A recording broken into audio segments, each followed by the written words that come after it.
कैसे हैं आप सब? आई होप आप सब बहुत अच्छे होंगे।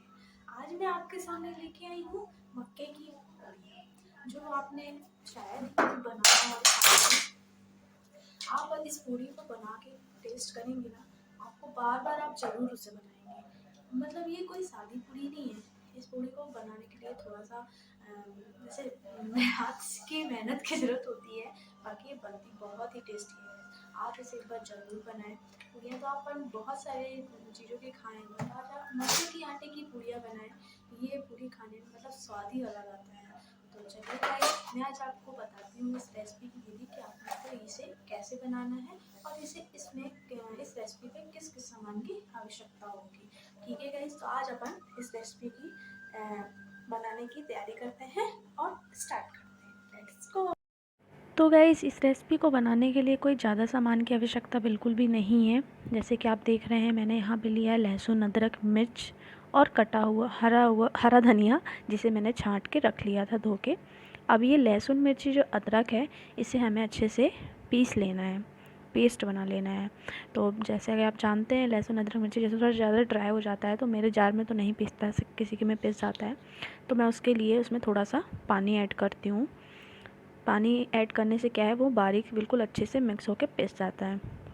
तो हमें किसी भी सब्ज़ी या किसी भी चीज़ में डालते हैं तो हमें आसानी होती है, खड़ा नहीं रह जाता है। कभी बच्चों के दांत में पड़ जाता है तो उसमें भी दिक्कत आती है। तो जब तक वो पिसने के लिए मैंने साइड में रखा है, अब मैं यहाँ पे ले रही हूँ मक्के का आटा।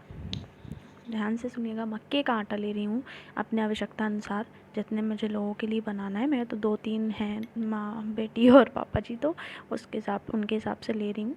और ये मैंने लिया यहाँ पे मक्के का आटा। ये मिनिमम रहा होगा 2 कटोरी, मैं आधा आधा कटोरी निकाल रही थी, 2 कटोरी रहा होगा। अब इस मक्के के आटे पे मक्के का आटा ले लिया है। ये मैंने छानन के साफ़ करके रखा है, घर से लेके आई थी तो इसको मैंने पहले ही साफ़ करके रख लिया था। अब इसे मक्के के आटे में हम डालेंगे थोड़े से ड्राई मसाले, जैसे कि जीरा हो गया, ये मैंने जीरा ऐड किया इसमें, और हल्दी ऐड कर सकते हैं आप। मैं इसमें डाल रही हूँ जीरा, हल्दी, लाल मिर्च पाउडर। अपने आवश्यकता अनुसार डालें, इसमें कोई ज़्यादा मसाले की आवश्यकता नहीं है। तो इसमें आप थोड़ा थोड़ा ही डालें जितना आपने आटा लिया है। ये मैंने लाल मिर्च पाउडर डाला, और ये जो धनिया है इसे हम बारीक बारीक काट लेंगे। मैंने धो के तो रख लिया था बट काटा नहीं था, तो इसे हम बारीक बारीक काट लेंगे। अब इस मसाले में हमारा पेस्ट भी तैयार हो गया है, तो पहले इस मसाले को हम अच्छे से मिक्स कर लेंगे, जैसे हमें बाद में कुछ ऐसा ना हो कि कहीं यहाँ वहाँ हो जाए मसाला, मतलब अच्छे से ऐड ना हो ऐसी जगह पे। तो इसलिए उसको अच्छे से ऐड मतलब मिक्स कर लिया मैंने आटे में। और इसमें मैंने स्वाद अनुसार डाला नमक। नमक आप टेस्ट के अकॉर्डिंग डाल सकते हैं, जितना आप तेज़ या कम जितना भी पसंद करते हैं। मैंने इसमें नमक डाला है, और वैसे मैं इसमें थोड़ा कम ही रखती हूँ क्योंकि हम लोग इसे दही के साथ बहुत पसंद करते हैं, इसलिए मैं इसमें नमक थोड़ा कम रखी। अब इसमें मैं ये जो पेस्ट बनाया था मैंने, पहले ही इस पेस्ट को डालूँगी। अदरक, लहसुन, मिर्च का जो हमने पेस्ट बनाया है बारीक, बिल्कुल देख सकते हैं आप कितना बारीक पेस्ट बन गया है। अच्छे से जाके कहीं पे भी इसमें खड़ा मसाला आटे में ना पड़े, नहीं तो हमें पूड़ियों को हाथ से वो करने में दिक्कत आएगी। वो निकल निकल के अदरक या मिर्च, लहसुन कुछ भी रह जाएगा तो निकल निकल भगेगा। इसलिए बिल्कुल बारीक पेस्ट बना लिया है।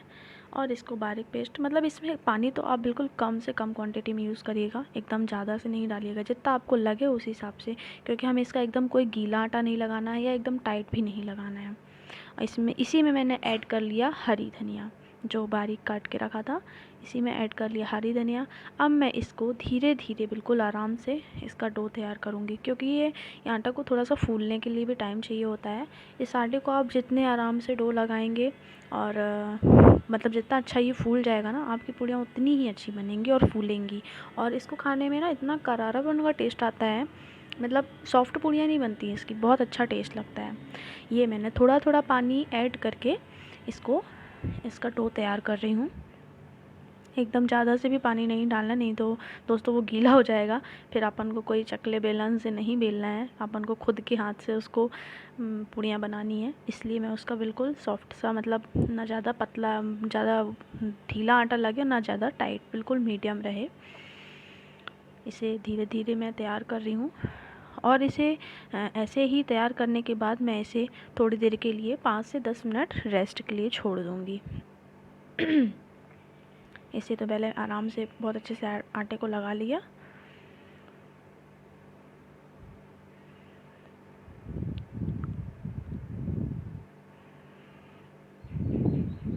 ज़्यादा मैंने कोई पानी का यूज़ नहीं किया है, आप देख पा रहे हो तो। और इसे मैंने ऐसे ही लगा के हल्का सा पानी छिड़क के ऐसे इसे रख दिया 5 मिनट रेस्ट के लिए। 5 मिनट रेस्ट के रखने के बाद अब मैं यहाँ पे एक कटोरी में ले ली हूँ पानी, और पानी की सहायता से ही इसे छोटी छोटी पूड़ियाँ बड़े आराम से बनाना है।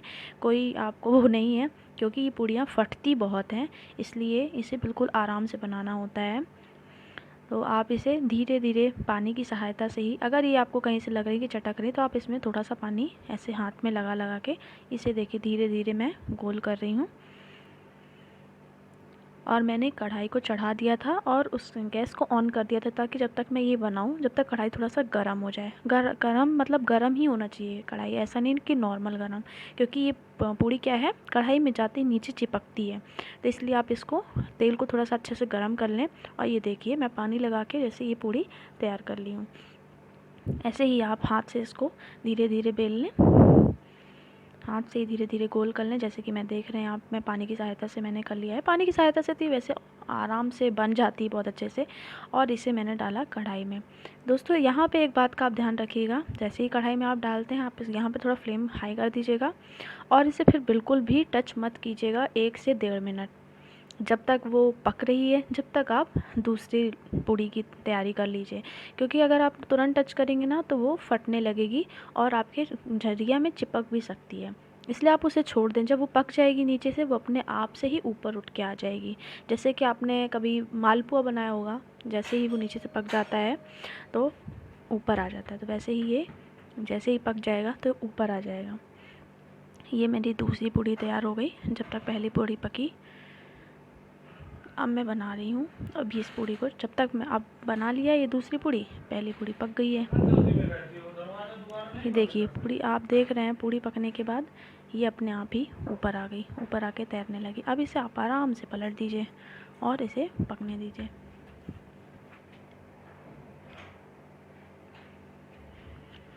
जब तक वह ऊपर से पक रही थी, जब तक मैंने यहाँ पे डाल दी दूसरी पूड़ी। और ये देखिए आप पहली पूड़ी को निकाल दीजिए, और आप इसे दही के साथ, हरी चटनी के साथ या टमाटर की चटनी के साथ सर्व कर सकते हैं। ये जैसे मैंने दही के साथ इसे खा के देखिएगा, इसका टेस्ट काफ़ी बहुत अच्छा लगता है, बाकी पूड़ियों से तो बहुत ही अच्छा लगता है। इसके आगे तो मुझे मटर अटर की कचौड़ियाँ भी फेल लगती हैं। ये देखिए जैसे दूसरी पूड़ी भी है, ये पक गई है, तो ये अपने आप ही नीचे तल्ले से छोड़ दिया इसने। अगर मैं इसे तुरंत टच करूँगी तो ये झरिया में चिपक सकती है और पकेगी भी नहीं अच्छे से, इसलिए आप इसे पक जाने दें, फिर ये अपने आप ही ये फटाफट से तैयार हो जाती है। अगर आपको ये मेरी रेसिपी पसंद आई है तो लाइक, कमेंट एंड सब्सक्राइब ज़रूर कीजिए, और बना के ट्राई करके ज़रूर बताएं कि ये रेसिपी आपको कैसी लगी। ये देखिए फूली फूली कचौड़ियाँ जैसी लग रही है ये पूड़ियाँ, और बहुत ही खाने में बहुत ही टेस्टी। मेरी बेटी को तो ये बहुत पसंद आई। अब आप लोग ट्राई करके ज़रूर बताएं कि आपको ये रेसिपी कैसी लगी। और यहाँ मैं वेजिटेरियन काट रही थी। Okay guys, bye bye.